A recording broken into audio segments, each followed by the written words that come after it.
Thank you, Michaela. Thank you, Jens. Thank you, everyone. My name is Yasmine. I'm very happy to be here with you today. And to give you an update, I think you already done a great introduction, but as a global fund for education in emergencies, we serve the entire UN system where we can impact the delivery of education in displacement, in armed conflict and natural disasters. We are a fund.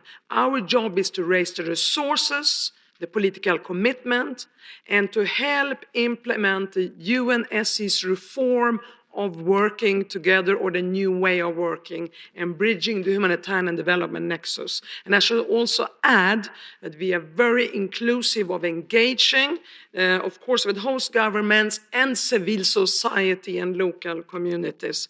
And that this fund was spearheaded by our high-level steering group chair and UN Special Envoy, UK former Prime Minister Gordon Brown, and members in our high-level steering group is the High Commissioner for Refugees, Filippo Grandi, the Undersecretary General of OCHA Emergency Relief Coordinator, Mark Lowcock, and the Executive Director of UNICEF, Henrietta Fore, and Audrey Oley from UNESCO, Executive Director. So it's a big initiative. Now, let me, as a fund, it's fascinating to hear and sad and heartbreaking about the realities out there when you hear about the migration, the displacement. But we need to find solutions. We need to find solutions grounded in international law, but also in financial investments of working together. And that's where we come in. Our report is released today, our annual report. We are just over 2 years old. This is the report of 2018. We are meant to mobilize 1.8 billion by 2021. We have today mobilized close to $500 million US dollars. 15 UN member states, private sector, and the EC have contributed to this funding. The UK made a statement or an announcement at G7 just last week of 90 million UK sterling pounds, and more is coming during the UN General Assembly week. Education in emergency has previously been allocated humanitarian funding of about 2.4, 2.8%, which is absolutely more than just underfunded. It's almost incomprehensible that we only allocate such small amounts. During the last year, we increased that funding, or the percentage, to 4.3% through the advocacy work and political support. We have reached, by the end of the year, in the report, you will see 18 countries. As I speak to you now, investments are in 29 countries, so crisis countries. So that is the speed with which we are moving. It is what we say humanitarian speed with development depth, since education is also a development sector. Investments are made in the Sahel, where the great needs are among the greatest on earth today. Burkina Faso, Niger.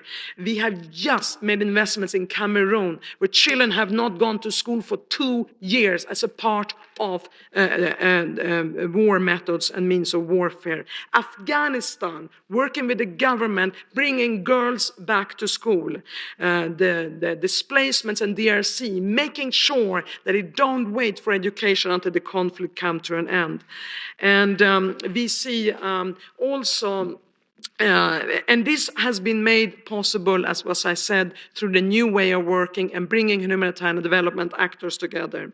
We have reached 1.5 million children and adolescents in these countries. 50% are girls. 46% are refugees and internally displaced populations.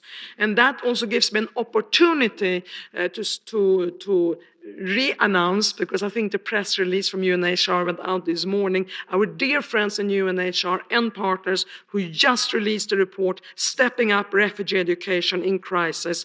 UNHCR estimates that more than half of the world's global refugee numbers of children do not attend school.